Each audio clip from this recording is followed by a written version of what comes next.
Hi ಎಲ್ರಿಗೂ ನಮಸ್ಕಾರ friends. ಎಲ್ಲರೂ ಹೇಗಿದ್ದೀರಾ? ಎಲ್ಲರೂ ಚೆನ್ನಾಗಿದ್ದೀರಾ ಅಂತ ಅಂದ್ಕೊಂಡಿದ್ದೀನಿ. ನಾನು ಕೂಡ ತುಂಬ ಚೆನ್ನಾಗಿದ್ದೀನಿ. ತುಂಬ ದಿನ ಆಗೋಯಿತು ಈ ವಿಡಿಯೋ ಕೂಡ ಅಪ್ಲೋಡ್ ಮಾಡೋದಕ್ಕೆ. ಸೊ ಸಾರಿ, ನಾನು ಸ್ವಲ್ಪ ಬ್ಯುಸಿ ಆಗಿಬಿಟ್ಟಿದ್ದೆ, ಹಾಗಾಗಿ ವಿಡಿಯೋ ಎಡಿಟ್ ಮಾಡೋಕ್ಕಾಗಿರಲಿಲ್ಲ. ಸೊ ಇದು ನಾವು ಊರಿಗೆ ಹೋಗ್ತಾ ಇದ್ವಿ. ಊರಲ್ಲಿ ಹಬ್ಬ ಇತ್ತು ಅಂತ ಹೇಳಿದ್ದೆ, ಗೊತ್ತಾ ನಿಮಗೆ? ಹಬ್ಬಕ್ಕೆ ಅಂತ ಹೋಗ್ತಿದ್ವಿ. ಗುರುವಾರ ಸಂಜೆನೇ ಹೋಗ್ತಾ ಇದ್ವಿ. ಶುಕ್ರವಾರ ಹಬ್ಬ ಇದ್ದಿದ್ದು, ಗುರುವಾರ ಸಂಜೆನೇ ಹೋಗ್ತಾ ಇದ್ವಿ. ಹಸ್ಬೆಂಡ್ ಡ್ಯೂಟಿ ಎಲ್ಲ ಮುಗಿಸ್ಕೊಂಡು ಬರೋ ಅಷ್ಟು ಲೇಟ್ ಆಗೋಯಿತು. ಹಾಗಾಗಿ ಸಂಜೆ ಹೋಗ್ತಾ ಇದ್ದೀವಿ. ನನ್ನ ಮಗಳು ಏನೋ ಒಬ್ಬಳೇ ಮಾತಾಡ್ತಾ ಇದ್ಲು, ಸುಮ್ಮನೆ ಮಾತಾಡ್ತಿದ್ಲು. ಅದಕ್ಕೆ ಸುಮ್ಮನೆ ಅದೊಂದು ಕ್ಯಾಪ್ಚರ್ ಮಾಡಿಕೊಂಡೆ ಅಷ್ಟೇ. ಬಟ್ ಅದನ್ನು ಹಾಗೆ ಹಾಕೋಕ್ಕಾಗ್ತಿಲ್ಲ, ಯಾಕಂದರೆ ಸಾಂಗ್ ಹಾಕ್ಬಿಟ್ಟಿದ್ರು ಕಾರಲ್ಲಿ, ನಾನು ಮರ್ತುಬಿಟ್ಟೆ ಅದನ್ನು. ಸೊ ಇಲ್ಲಾಂದರೆ ತುಂಬ ಚೆನ್ನಾಗಿ ಮಾತಾಡಿದ್ದಾಳೆ ಅವಳಿಂದ ಏನೋ ಒಂದು ಮಾತಾಡ್ತಾ ಇದ್ಲು, ಅವಳ ಭಾಷೆ ಚೆನ್ನಾಗಿತ್ತು ಅದಕ್ಕೆ. ಆ್ಯಂಡ್ ನನ್ನ ಚಾನಲ್ನ ಇನ್ನೂ ಯಾರಾದರೂ ಸಬ್ಸ್ಕ್ರೈಬ್ ಮಾಡದೆ ನೋಡ್ತಾರೆ, ಪ್ಲೀಸ್ ಸಬ್ಸ್ಕ್ರೈಬ್ ಮಾಡ್ಕೊಂಡು ನೋಡಿ. ಪ್ಲೀಸ್ ನನಗೆ ಸಪೋರ್ಟ್ ಮಾಡಿ. ಹಾಗೆ ಈ ವಿಡಿಯೋನ ಎಲ್ಲೂ ಸ್ಕಿಪ್ ಮಾಡೋಕ್ಕೋಗ್ಬಿಡಿ, ಕಂಟಿನ್ಯೂಸ್ ಆಗಿ ನೋಡಿ. ಯಾಕಂದರೆ ತುಂಬ ವರ್ಷ ಆದಮೇಲೆ ನಮ್ಮೂರಲ್ಲಿ ಹಬ್ಬ ಮಾಡಿದ್ದು, ದೊಡ್ಡಮ್ಮನ ಹಬ್ಬ. ಯಾವ ರೀತಿ ಮಾಡಿದ್ರು ಅಂತೆಲ್ಲ ನಾನು ತೋರಿಸಿದ್ದೀನಿ, ಅಂದರೆ ತೋರ್ಸೋಕ್ಕೆ ಟ್ರೈ ಮಾಡಿದ್ದೀನಿ. ಆ್ಯಂಡ್ ನಾನು ಕೂಡ ಇದೇ ಮೊದಲನೇ ವರ್ಷ ನೋಡಿದ್ದು ಹಬ್ಬನ. ತುಂಬ ಚೆನ್ನಾಗಿ ಡೆಕೋರೇಷನ್ ಎಲ್ಲ ಮಾಡಿದರು. ಊರಿಗೆ ಎಂಟ್ರೆನ್ಸ್ ಅಂದರೆ ನಾವು ಊರಿಗೆ ಅಂದರೆ ನಮ್ಮೂರು ಎಂಟ್ರೆನ್ಸ್ ಆದ ತಕ್ಷಣವೇ ಈ ಥರ ಫುಲ್ ಸೀರಿಯಲ್ ಸೆಟ್ ಹಾಕಿದ್ರು. ಫುಲ್ಲು ದೇವಸ್ಥಾನದ ಹತ್ರ ಫುಲ್ಲು ಇಡೀ ಊರಿಗೆ ಹಾಕ್ಬಿಟ್ಟಿದ್ರು. ನಮ್ಮೂರಂತೂ ಜಗಮಗ ಅಂತ ಸೂಪರಾಗಿ ಕಾಣಿಸ್ತಾ ಇತ್ತು, ಸಖತ್ತಾಗಿತ್ತು. ಸೇಮ್ ದಸರಾ ಟೈಮಲ್ಲಿ ಮೈಸೂರು ಯಾವ ಥರ ಕಾಣುತ್ತೆ ಆ ಥರ ನಮ್ಮೂರು ಅಷ್ಟೇ, ತುಂಬಾ ಚೆನ್ನಾಗಿ ಕಾಣಿಸ್ತಾ ಇತ್ತು. ಅದು ಅಲ್ಲದೆ ಈ ಅಂಗಡಿ ಎಲ್ಲ ಬರುತ್ತಲ್ಲ, ಜಾತ್ರೆಗಳೆಲ್ಲ ಹಾಕ್ತಾರಲ್ಲ ಆ ಥರ ಆಟ ಸಾಮಾನು ಅಂಗಡಿ, ಕಡಲೆಪುರಿದು ಮತ್ತು ಏನೇನೋ ಅಂಗಡಿಗಳೆಲ್ಲ ಹಾಕಿದ್ರು. ಅದೆಲ್ಲ ಇನ್ನೂ ಓಪನ್ ಆಗಿರಲಿಲ್ಲ. ಮನೆಗೆ ಬಂದ್ವಿ.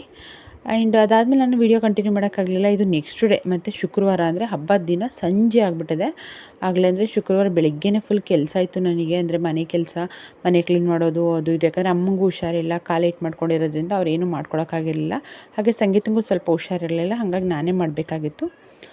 ಮನೆಯೆಲ್ಲ ಕ್ಲೀನ್ ಮಾಡಿ, ದೇವ್ರ ಸಾಮಾನೆಲ್ಲ ತೊಳೆದು, ಪೂಜೆಗೆಲ್ಲ ರೆಡಿ ಮಾಡಿ, ಪೂಜೆ ಎಲ್ಲ ಮಾಡಿದ್ದಾಯಿತು. ದೇವಸ್ಥಾನದ ಹತ್ರಕ್ಕೆ ಹೋಗ್ಬೇಕಾಗಿತ್ತು ಅಷ್ಟೇ. ಇನ್ನು ವಡೆ ಪಾಯಸ ಮಾಡೋಣ ಅಂತ ರೆಡಿ ಮಾಡ್ಕೊತಾ ಇದ್ವಿ, ಹಬ್ಬ ಅಲ್ವಾ ಅದಕ್ಕೆ. ಅಂದರೆ ನಾವು ಇನ್ನೊಂದು ಏನಪ್ಪ ಹೇಳಬೇಕು ಅಂದರೆ, ನಾವು ಹಬ್ಬಕ್ಕೆ ಯಾರನ್ನ ಕೂಡ ನೆಂಟರನ್ನ ಕರೆದಿರಲಿಲ್ಲ. ಏನಕ್ಕೆ ಅಂದರೆ ಹಬ್ಬನೇ ಮಾಡೋದು ಬೇಡ ಅಂತಲೇ ಅಂದ್ಕೊಂಡಿದ್ದು. ಯಾಕಂದರೆ ಅಮ್ಮಗೆ ಹುಷಾರಿಲ್ಲ ಅಲ್ವಾ, ಬೇಡ ಈ ಟೈಮಲ್ಲಿ ಸುಮ್ಮನೆ ಏನಕ್ಕೆ ಹಬ್ಬ ಮಾಡೋದು, ಪಾಪ ಬೇಡ ಅಂದ್ಕೊಂಡಿದ್ವಿ. ಆದರೂ ಹಬ್ಬದ ದಿನ ಮನೇಲಿ ಹಾಗೆ ಇರಬೇಕಲ್ಲ ಅಂಥೇಳಿ, ಸಂಗೀತ ಅವರು ಇದ್ದರು, ನಾವು ಇದ್ವಲ್ಲ ಅಂತ ವಡೆ ಮಾಡೋಣ ಅಂಥೇಳಿ ಮಸಾಲ ವಡೆ ಮಾಡಿ ಕಡಲೆಬೇಳೆ ಪಾಯಸ ಮಾಡೋಣ ಅಂತ ಮಾಡಿದ್ವಿ. ಸಂಜೆ ಊಟಕ್ಕೆ ಮಾಡಿದ್ದು, ವೆಜ್ ಇವತ್ತು. ಹಂಗಾಗಿ ನಾನು ಕಡಲೆಬೇಳೆ ಕುಕ್ಕರಲ್ಲಿ ಬೇಯ್ತಾಯಿತ್ತು, ಈ ಕಡೆ ಪಾನಕ ರೆಡಿ ಮಾಡ್ಕೋತಾ ಇದ್ದೆ. ಅಂದರೆ ಬೆಲ್ಲ ಪಾಕ ಥರ ಏನು ತೊಗೊಳ್ಳಿಲ್ಲ, ಅಂದರೆ ಅದು ಕಲ್ಗಿಲ್ಲಿದ್ರೆ ಸೋದಿಸ್ಕೊಂಬಿಡೋಣ ಅಂತ ಕರ್ಗೋದಕ್ಕೆ ಅಂತ ಇಟ್ಟಿದ್ದೆ.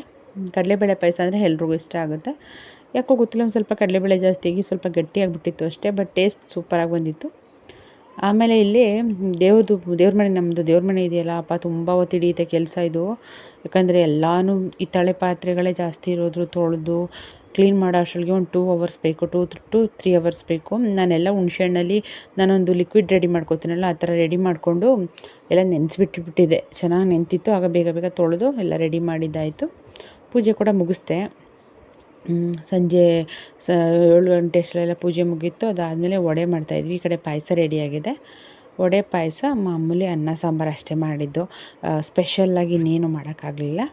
ಆಮೇಲೆ ದೇವಸ್ಥಾನದ ಹತ್ರ ಹೋಗಬೇಕಾಗಿತ್ತು. ಇಲ್ಲಿ ಊರಲ್ಲಿ ಕಳಸ ತೊಗೊಂಬರ್ತಾರೆ. ಕಳಸ ತೊಗೊಂಡು ದೇವ್ರು ಕರೀತಾರೆ ಅಂತ ಹೇಳ್ತಾರೆ, ದೇವ್ರನ್ನ ಕರ್ಕೊಂಬರೋದು ಅಂತ ಹೇಳ್ತಾರೆ. ಹಂಗಾಗಿ ಕೆರೆ ಹತ್ರ ಬಂದಿದ್ದರು ಕಳಸ ತೊಗೊಳಕ್ಕೆ ಅಂತ. ನಾನು ಯಾವತ್ತೂ ನೋಡಿರಲಿಲ್ಲ ಈ ಥರ, ಇದೇ ಫಸ್ಟ್ ಟೈಮ್ ನೋಡ್ತಿರೋದು. ಸರಿ, ನನಗೆ ಜೊತೆಗೆ ಹೋಗೋದಕ್ಕೆ ಯಾರೂ ಇರಲಿಲ್ಲ. ಆಗ ನನ್ನ ಹಸ್ಬೆಂಡು ಮತ್ತು ನಾನಿಬ್ಬರೇ ಸರಿ ಹೋಗೋಣ ಅಂತೇಳಿ ಬಂದ್ವಿ. ನಾವು ಬರೋ ಅಷ್ಟರಲ್ಲಿ ಆವಾಗಲೇ ಒಂದು 11 ಗಂಟೆ ಆಗಿತ್ತು, ಇಲ್ಲಿಗೆ 10:30 11 ಗಂಟೆ ಆಗಿತ್ತು. ಆವಾಗ ಇಡೀ ಊರೇ ಬಂದಿತ್ತು. ಎಷ್ಟು ಜನ ಗೊತ್ತಾ, ತುಂಬ ಊರಿಂದ ಹೊರಗಡೆ ಇದೆ ಕೆರೆ, ಅಲ್ಲಿಗೆ ಬಂದಿದ್ದು. ಈ ಥರ ಏನು ಡ್ಯಾನ್ಸ್ ಮಾಡೋರು, ತಮಟೆ ಬಾರಿಸೋರೆಲ್ಲರನ್ನೂ ಕರೆಸಿದ್ರು. ತುಂಬ ಚೆನ್ನಾಗಿದೆ. ದೇವ್ರು ಕರೆಯುವಾಗ ನಾನು ಹಾಗೆ ಬಿಡ್ತೀನಿ ಸ್ವಲ್ಪ ಹೊತ್ತು ನೋಡಿ, ನಿಮ್ಮ ಕಡೆ ಎಲ್ಲ ಯಾವ ಥರ ಆಚರಣೆ ಮಾಡ್ತಾರೆ ಅಂಥೇಳಿ. ಅಂದರೆ ದೊಡ್ಡಮ್ಮ, ಚಿಕ್ಕಮ್ಮ, ಬಸವೇಶ್ವರ ಅಂತ ಹೇಳಿ ದೇವ್ರುಗಳನ್ನ ಕರೀತಾರೆ. ನಮ್ಮೂರಲ್ಲಿ ಈ ಥರ ಹಬ್ಬ ಮಾಡ್ತಾಯಿದ್ದೀವಲ್ವ ಅಂತ ಹೇಳಿ ಕರೀತಾರಂತೆ. ಅದನ್ನು ಹಾಗಾಗಿ ಬಿಡ್ತೀನಿ. ನೀವು ನೋಡಿ, ಅದು ಜಸ್ಟ್ ಒಂದು ಸ್ವಲ್ಪ ಹೊತ್ತು ಬಿಡ್ತೀನಿ ಅಷ್ಟೇ, ಫುಲ್ ಬಿಡೋಕ್ಕಾಗಲ್ಲ, ಬೋರ್ ಆಗಿಬಿಡುತ್ತೆ ಫುಲ್ಲಾಗೆ ಬಿಟ್ಟರೆ. ಸೌಂಡು ಅಷ್ಟೇ, ತಮಟೆ ಸೌಂಡ್ ಅಲ್ವಾ, ಜೋರಾಗಿ ಕೇಳಿಸುತ್ತೆ ಅದಕ್ಕೆ. ಇವಾಗ ಕಳಸ ಒರೆಸ್ತಾ ಇದ್ದಾರೆ, ಚಿಕ್ಕ ಮಕ್ಕಳಿಗೆ ಒರೆಸ್ತಿದ್ದಾರೆ. ಅಲ್ಲಿ ದೊಡ್ಡ ಹುಡುಗನಿಗೆ ಒರೆಸ್ತಿರೋದು ಅವರು ಬಸವೇಶ್ವರ ಸ್ವಾಮಿ ಅಂತೆ, ಅದನ್ನು ಅವ್ರಿಗೆ ಒರೆಸ್ತಾರೆ. ಇನ್ನು ಮಕ್ಳುಗಳಿದ್ದಾರೆ, ಹೆಣ್ಮಕ್ಳುಗಳು, ಅವ್ರಿಗೆಲ್ಲ ದೊಡ್ಡಮ್ಮ, ಚಿಕ್ಕಮ್ಮ ಮತ್ತು ಮಾರಮ್ಮ ದೇವ್ರದ್ದು ಒರೆಸಿ ಕಳಸನ ತೊಗೊಂಬರೋದು ಅಂತ ಇದೆ. ಪದ್ಧತಿ ಚೆನ್ನಾಗಿದೆ. ಎಷ್ಟು ಜನ ಬಂದಿದ್ರು ಗೊತ್ತಾ, ತುಂಬ ಜನ, ಸಣ್ಣ ಸಣ್ಣ ಮಕ್ಕಳಿಂದ ಹಿಡಿದು ದೊಡ್ಡವರು, ವಯಸ್ಸಾದವರು ಎಲ್ಲರೂ ಬಂದುಬಿಟ್ಟಿದ್ರು. ನಡೆಯೋಕ್ಕೆ ಶಕ್ತಿ ಇಲ್ದಿರೋರೆಲ್ಲ ಬಂದುಬಿಟ್ಟಿದ್ರು. ಯಾಕಂದರೆ ಒಂದು 12 ವರ್ಷ ಆಗೋಗಿತ್ತಂತೆ ಹಬ್ಬ ಮಾಡಿ ನಮ್ಮೂರಲ್ಲಿ. ಇವಾಗ ಮಾಡ್ತಿರೋದು, ಅದಕ್ಕೋಸ್ಕರ ಎಲ್ಲರೂ ಬಂದಿದ್ರು ನೋಡೋದಕ್ಕೆ ಇದನ್ನು. ಇದೊಂಥರ ತುಂಬ ಚೆನ್ನಾಗಿರುತ್ತಂತೆ. ಈಗ ದೇವ್ರು ಕರೆಯೋದು ತುಂಬ ಚೆನ್ನಾಗಿರುತ್ತಂತೆ. ಅದಕ್ಕೆ ನಾನು ಯಾವತ್ತೂ ನೋಡಲ್ಲ, ಇದೆ ಫಸ್ಟ್ ನೋಡ್ತಿರೋದು.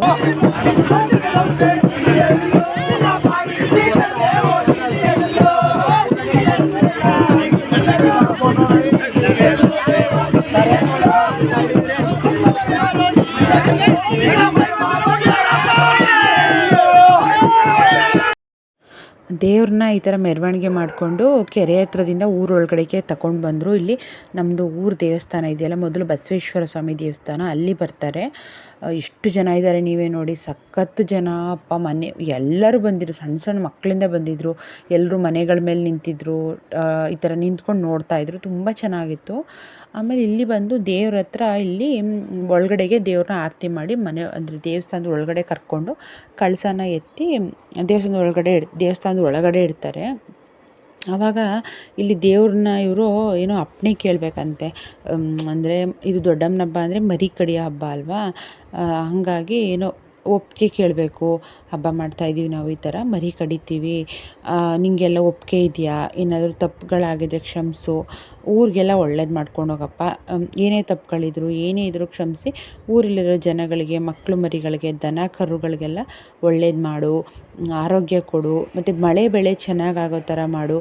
ಈ ಥರ ಅವ್ರ ಊರದ್ದು ಪದ್ಧತಿ ಏನಿರುತ್ತೆ ಆ ಥರ ಕೇಳಿಕೊಂಡು, ಮತ್ತು ಊರ ದೇವ್ರಿಗೆ ಈಗ ನಾವು ಮಾಡಿರೋ ಪೂಜೆ ನಿಂಗೆ ಒಪ್ಪಿಗೆ ಆಗಿದೆಯಾ, ಒಪ್ಪಿಸ್ಕೊ, ಮತ್ತು ನಾವೀಗೇನು ಮರಿಗಳು ಕಡಿತೀವಿ ಅದನ್ನು ಒಪ್ಪಿಸ್ಕೊ, ನಿನಗೆ ಅದಕ್ಕಿಂತ ಮುಂಚೆ ಮಾಡ್ತಿದ್ದೀವಿ ಅಂತ ಕೇಳಿ ಪರ್ಮಿಷನ್ ಕೇಳೋ ಥರ ಮಾಡಿ ಆಮೇಲೆ ಮರಿ ಕಡಿಯೋದಂತೆ. ತುಂಬ ಚೆನ್ನಾಗಿತ್ತು. ನೈಟ್ ಇಲ್ಲಿ ಕರೆಕ್ಟಾಗಿ 12 ಗಂಟೆ ಆದಮೇಲೆ ಮರಿ ಕಡಿಯೋಂಥದ್ದು ಇದ್ದಿದ್ದು. ಚಿಕ್ಕ ಮಕ್ಕಳು ಎಲ್ಲರೂ ಇದ್ದರು. ಇಲ್ಲಿ ಚಿಕ್ಕ ಚಿಕ್ಕ ಮಕ್ಕಳುಗಳಿಗೆ ಮೈ ಮೇಲೆ ದೇವ್ರು ಬಂದಿದೆ ಅಂತ ಎಲ್ಲ ಹೇಳ್ತಾಯಿದ್ರು. ನಾನು ಯೂಶ್ವಲಿ ಮನುಷ್ಯರ ಮೇಲೆ ದೇವ್ರು ಬರೋದು ಯಾವಾಗಲೂ ನಂಬಲ್ಲ ನಾನು. ಬಟ್ ಚಿಕ್ಕ ಮಕ್ಕಳು ಒಂದು 5 ವರ್ಷ ಇರ್ಬೋದು, ಅಷ್ಟು ಚಿಕ್ಕ ಮಗು ಮೇಲೆ ಬಂದು ಏನೋ ಹೇಳ್ತಾಯಿದ್ರು. ನಮ್ಗೆ ಸರಿಯಾಗಿ ಕೇಳಿಸ್ತಾ ಇರಲಿಲ್ಲ. ಬಟ್ ಚಿಕ್ಕ ಮಕ್ಕಳಿಗೆಲ್ಲ ಯಾರು ಹೇಳ್ಕೊಡ್ತಾರೆ ಆ ಥರ ಮಾಡೋದಕ್ಕೆ ಅಲ್ವಾ, ಏನೋ ಗೊತ್ತಿಲ್ಲ. ದೇವ್ರಂತೂ ಇರೋದು ನಿಜ. ಹುಡುಗಿ ಮೈ ಮೇಲೆ ಬಂದಿತ್ತು ಇಲ್ಲ ಅದನ್ನು ನಾನು ಹೇಳೋಕ್ಕಾಗಲ್ಲ. ಬಟ್ ದೇವ್ರು ಇರೋದಂತೂ ನಿಜ, ಅಷ್ಟು ಮಾತ್ರ ಹೇಳಬಹುದು. ಬಟ್ ತುಂಬ ಚೆನ್ನಾಗಿತ್ತು. ಅದಾದಮೇಲೆ ಇಲ್ಲಿ ಪಟಾಕಿ ಎಲ್ಲ ಹೊಡಿತಿದ್ದಾರೆ. ಒಂದು 12:30 ಆಗಿತ್ತೇನೋ ಇದೆಲ್ಲ ಸ್ಟಾರ್ಟ್ ಮಾಡಿದಾಗ. ಇದೆಲ್ಲ ಮುಗಿದು ಅಲ್ಲಿ ಇನ್ನು ಇವರು ಈಗ ಬಸವೇಶ್ವರ ತಂದಮೇಲೆ ಇನ್ನು ದೊಡ್ಡಮ್ಮ ತಾಯಿ ದೇವಸ್ಥಾನ ಬೇರೆ ಇದೆ. ಅದು ಸ್ವಲ್ಪ ಹೊಲದೊಳಗಡೆ ಹೋಗಬೇಕು, ಹೊಲಗಳ ಹತ್ರ. ಅಲ್ಲಿ ದೊಡ್ಡಮ್ಮ ಚಿಕ್ಕಮ್ಮ ದೇವ್ರದ್ದು ಕಳಸ ತರಬೇಕು. ಮತ್ತು ಅದನ್ನು ಅವ್ರು ತೊಗೊಂಡು ಬಂದ ಮೇಲೆ ಇಲ್ಲಿ ಮರಿ ಕಡಿಯೋದು ಅಂತ ಹೇಳಿದ್ರು. ನಾವು ಮರಿ ಕಡಿಯೋ ತನಕ ಇರೋಕ್ಕಾಗಲಿಲ್ಲ. ಪಾಪು ತುಂಬ ಅಳಕ್ಕೆ ಸ್ಟಾರ್ಟ್ ಮಾಡ್ಕೊಂಡ್ಬಿಟ್ಲು. ಹಾಗಾಗಿ ಇದು ನಮ್ಮೂರು ಬಸವೇಶ್ವರ ಸ್ವಾಮಿ. ಇಲ್ಲಿ ಪೂಜೆ ಮಾಡಿಸ್ಕೊಂಡು ಸಂಗೀತ ನಾನು ಒಳಗಡೆನೇ ಕೂತ್ಕೊಂಡ್ಬಿಟ್ಟಿದ್ವಿ. ದೇವಸ್ಥಾನ ಒಳಗಡೆನೇ ಕೂತಿದ್ವಿ. ಪಾಪುಗೆ ಅಳ್ತಿದ್ಲಲ್ವ, ಸ್ವಲ್ಪ ಫೀಡ್ ಮಾಡಿಸೋಣ ಅಂದ್ಕೊಂಡು ಬಂದೆ. ಅಲ್ಲೇ ಕೂತ್ಕೊಂಡಿದ್ವಿ. ಪ್ರಸಾದ ಕೊಟ್ಟರು ನಮಗೆ, ತಿಂದ್ಬಿಟ್ಟು ಬಂದುಬಿಟ್ವಿ. ಇದು ನೆಕ್ಸ್ಟ್ ಡೇ ಅಂದರೆ ಶನಿವಾರ ಊಟಕ್ಕೆ ರೆಡಿ ಮಾಡ್ತಾಯಿದ್ದೆ. ದೊಡ್ಡಮ್ಮನ ಹಬ್ಬ ಅಂದಮೇಲೆ ಮರಿ ಊಟನೇ ಮಾಡೋದಲ್ವ, ಊಟಕ್ಕೆ ರೆಡಿ ಮಾಡ್ತಾಯಿದ್ವಿ. ಊಟಕ್ಕೆ ಮಟನ್ನು ಚಿಕನ್ನು ಮಾಡ್ತಿದ್ವಿ. ಬೆಳಗ್ಗೆ ತಿಂಡಿಗೆ ದೋಸೆ ಇಟ್ಟಿತ್ತು, ದೋಸೆಗೆ ಚಟ್ನಿ ಮಾಡಿ ಮತ್ತು ಕಡಲೆಬೇಳೆ ಪಾಯಸ ಇತ್ತಲ್ಲ ಅದರಲ್ಲೇ ತಿನ್ಕೊಳ್ಳೋಣ ಅಂದ್ಬಿಟ್ಟು ತಿಂದ್ಕೊಂಡು ಮಾಡ್ತಾಯಿದ್ವಿ. ಇಲ್ಲಿ ಮಟನ್ನು ನಾನು ಹಿಂದೆಗಡೆ ಒಲೆಯಲ್ಲಿ ಮಾಡ್ತಾಯಿದ್ದೆ, ಸೌದೆ ಒಲೆಯಲ್ಲಿ. ಚೆನ್ನಾಗಿ ಬೇಯುತ್ತೆ ಮತ್ತು ಟೇಸ್ಟ್ ಚೆನ್ನಾಗಿರುತ್ತೆ ಅಂತ ಮಟನ್ ಮಾಡ್ತಾಯಿದ್ದೆ. ಹಾಗೆ ಇಲ್ಲಿ ಚಿಕನ್ ಕೂಡ ಗ್ರೇವಿ ಮಾಡಿದ್ದಾಯಿತು. ಮತ್ತು ಇದಾದಮೇಲೆ ಚಿಕನ್ ಕಬಾಬ್ ಕೂಡ ಮಾಡ್ತಾಯಿದ್ದೀನಿ. ಊಟಕ್ಕೆ ಯಾರು ನೆಂಟರುಗಳಿಗೂ ಹೇಳಿರಲಿಲ್ಲ. ನಾನು ಆವಾಗಲೇ ಹೇಳಿದ್ನಲ್ಲ, ನಾವು ಯಾರಿಗೂ ಹೇಳಿರಲಿಲ್ಲ. ಹಬ್ಬ ಮಾಡೋ ಥರನೇ ಇರಲಿಲ್ಲ. ಅಂದರೆ ಅಮ್ಮಂಗೆ ಹುಷಾರಿಲ್ಲ ಅಲ್ವಾ, ಬೇಡ ಅಂದ್ಕೊಂಡಿದ್ವಿ. ಆಮೇಲೆ ಅದೇ ಊರಲ್ಲೆಲ್ಲ ಮಾಡ್ಬೇಕಾದ್ರೆ ಮನೇಲಿ ಆಗಿರ್ಬೇಕಲ್ಲ ಅಂತ ಮಾಡಿದ್ವಿ. ಸಂಗೀತ ಅವ್ರ ಮನೆಗೆ ಮತ್ತು ನಮ್ಮ ಮನೆಗೆ, ಹೊಸೂರಿಗೆ ಮತ್ತು ನನ್ನ ತಂಗಿಯವ್ರಿಗೆ ಬಿಟ್ಟರೆ ಇನ್ಯಾರಿಗೂ ಹೇಳಿತ್ತಿಲ್ಲ. ಅವರು ಬಂದಿದ್ದರು. ಸಂಗೀತ ಅವ್ರ ಮನೆಯಿಂದ ಸಂಗೀತ ಅವ್ರ ಅಮ್ಮ, ಅವಳ ತಂಗಿ ಬಂದಿದ್ದರು. ನಮ್ಮ ಮನೆ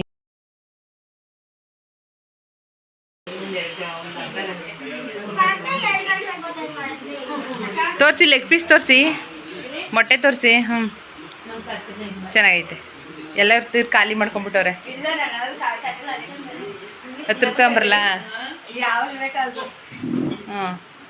ಯಾರ್ಯಾರಿಗೆ ಏನೇನು ಬೇಕೋ ಅದು ತಿನ್ಬೋದು ಬೇಕಾದ್ರೆ ಬಂದು ಅಂತ. ತಿಳಿಸಾರು, ಅನ್ನ, ಮುದ್ದೆ.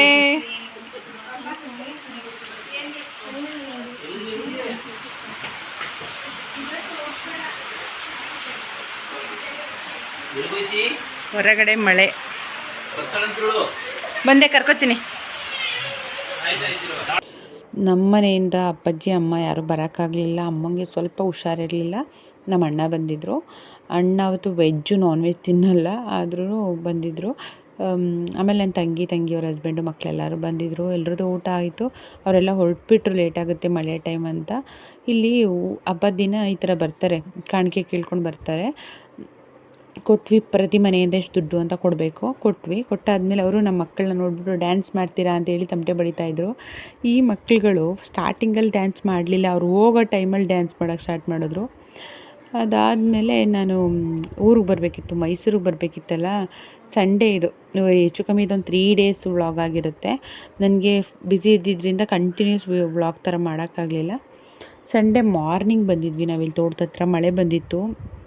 ನಾವು 2 ವಾರದಿಂದ ತೋಟದ ಹತ್ರ ಹೋಗಿಲ್ಲ, ಸಿಕ್ಕಾಬಟ್ಟೆ ಕಳೆ ಬಂದುಬಿಟ್ಟಿದೆ.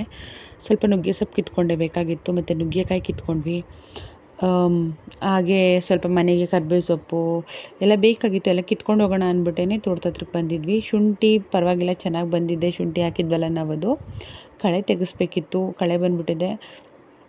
ನೋಡೋಣ, ಆಳುಗಳು ಯಾರೂ ಸಿಗ್ತಾಯಿಲ್ಲ ಇವಾಗ. ಫುಲ್ ಡಿಮ್ಯಾಂಡ್ ಆಗಿಬಿಟ್ಟಿದೆ ಆಳುಗಳಿಗೆ. ಆದರೆ ನಾವೇ ತೆಗಿಬೇಕು, ಇಲ್ಲ ಕೆಲಸಕ್ಕೆ ಯಾರಾದರೂ ಬಂದರೆ ಅವ್ರ ಕೈಲಿ ತೆಗೆಸ್ಬೇಕು.